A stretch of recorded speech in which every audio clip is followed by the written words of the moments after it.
Bon petit plat et en plus t'as vu ça me tourne le dos et en plus les abdos me retourne à sa machine. Velouté, c'est une sensation. Une douce sensation de fraîcheur. Velouté, c'est un peu comme la caresse d'une pluie d'été. Vous voyez, velouté. Velouté de Danone. L'essuie-tout au coton, une idée de plus par page. Carcasse haute résistance. Moteur haut rendement. Carter haute sécurité. Lame carbure d'origine.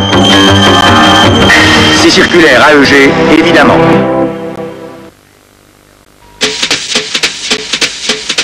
Waouh, 10 minutes pour faire un millefeuille. Bah, avec Elsa, c'est pas difficile. Problème de cheveux, pellicule, vous êtes inquiet. Alors tous les matins, Pantene vitaminée pour prendre le problème à la racine. Pantene contient des provitamines qui pénètrent jusqu'à la racine, là où le cheveu pousse, pour le fortifier en profondeur. Avec Pantene, le cheveu redevient plus résistant, plus vigoureux, sans pellicule. Lotion Pantene vitaminée, prenez le problème à la racine.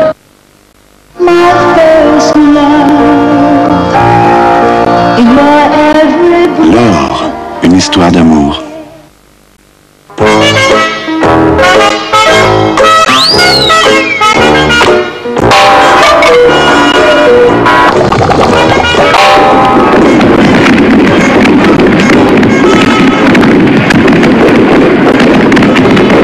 Si vous ne prenez pas une Citram, vous risquez de prendre une gamelle. Oui, c'est bon. Bonjour. Bonjour. Alors, cet article sur l'hygiène féminine, presque bouclé. Eh bien, moi, j'ai une information de dernière minute. Vania Silhouette. Vania Silhouette? Oui, la serviette absorbante avec des courbes. Elle épouse les formes du corps, c'est plus sûr. Et vous avez vu ce voile? Ah, formidable. Et moi, je peux vous dire qu'elle est agréable à porter. Vania Silhouette, mais c'est une vraie révolution.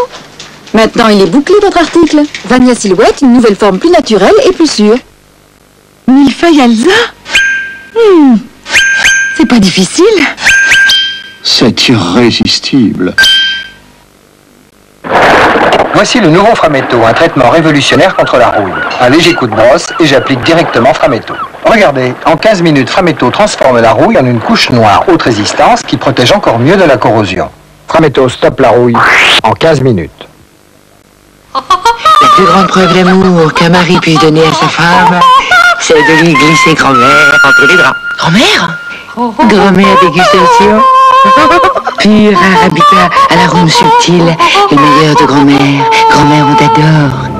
Grand-mère sait faire un bon café, grand-mère sait faire un bon café. Levure baïnée. C'est gonflé. J'achète. J'achète. J'achète. J'achète. Et pour votre platine laser? Comme ma vidéo et ma télé, je loue. Allô, Viséa? Louez-soit, Viséa.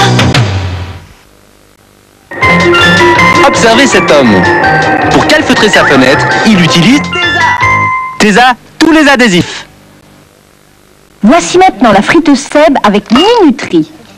Verrou anti-odeur, Minuterie. Pas besoin de surveiller, elle sonne quand c'est prêt. Chouette, des frites. Friteuse Seb avec Minuterie, elle sonne quand c'est prêt. Seb, c'est bien.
Mesdames, Mesdemoiselles, Messieurs, bonsoir.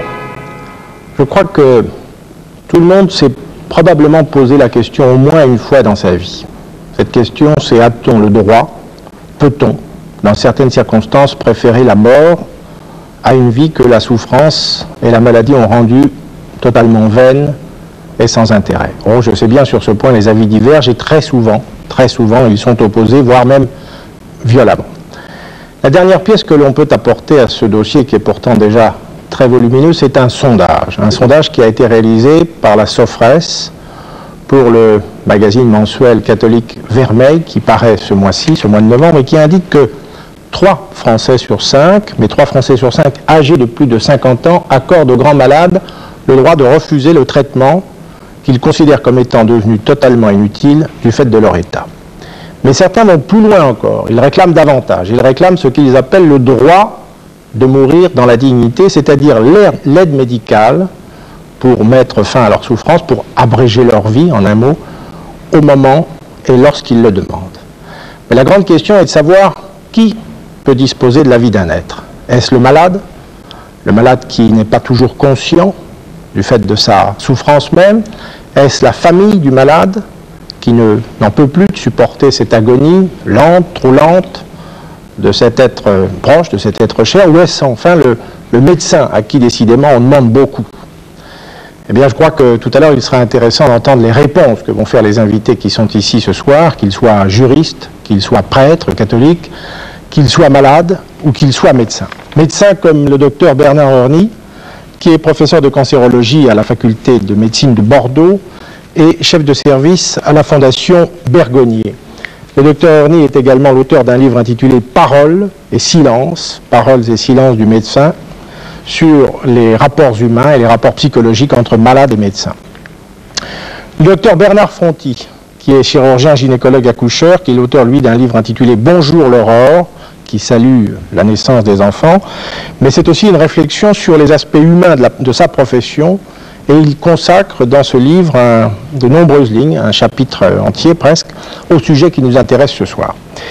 À côté de lui, le professeur Raymond Villet, qui est président du Conseil de l'Ordre des médecins, et qui est l'ancien doyen de la faculté de médecine de Caen, et puis le père Patrick Verspiren, qui est directeur du département d'éthique biomédicale au Centre Sèvres à Paris et rédacteur de la revue Études. Catherine Labrusse, qui est professeure de droit privé à l'Université de Paris-Sud, qui est membre du Comité national d'éthique pour les sciences de la vie et de la santé et qui nous donnera tout à l'heure le point de vue légal. Paula Kokanas-Pizier, qui est secrétaire du Bureau international des associations pour le droit de mourir dans la dignité dont je parlais il y a un instant, association qui regroupe aujourd'hui, me disait-elle tout à l'heure, 500 000 adhérents dans le monde.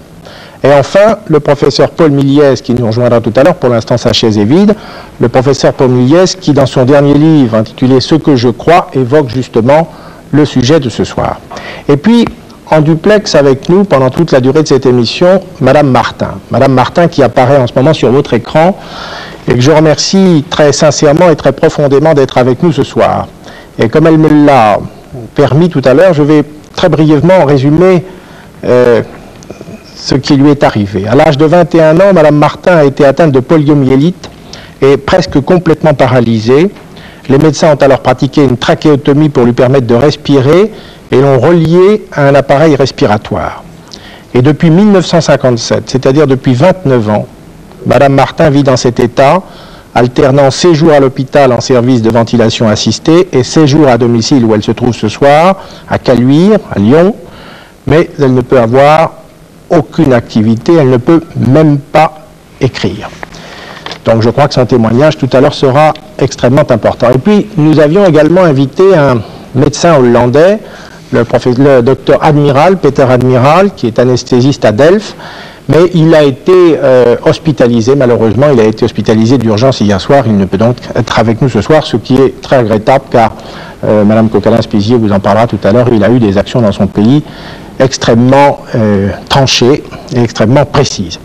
Quant au film que nous vous proposons ce soir, je crois personnellement que c'est un excellent film, à tout point de vue. D'abord, c'est un très bon film cinématographiquement parlant, mais c'est aussi un film qui renferme tous les éléments du dossier. C'est l'histoire d'un jeune sculpteur très brillant, dont la vie est brutalement stoppée, brisée par un accident de voiture, et qui va se trouvait totalement paralysé, qui est un petit peu le cas de Madame Martin, totalement paralysé, mais jouissant d'ailleurs comme elle de toute sa conscience, de toute son intelligence, et il va être obligé de supporter le traitement qui justement le maintient en vie. Et l'histoire de ce film, c'est toute la lutte entre lui qui refuse ce traitement et le médecin, le chirurgien qui l'a sauvé, qui l'a opéré après son accident et qui veut absolument maintenir ce traitement.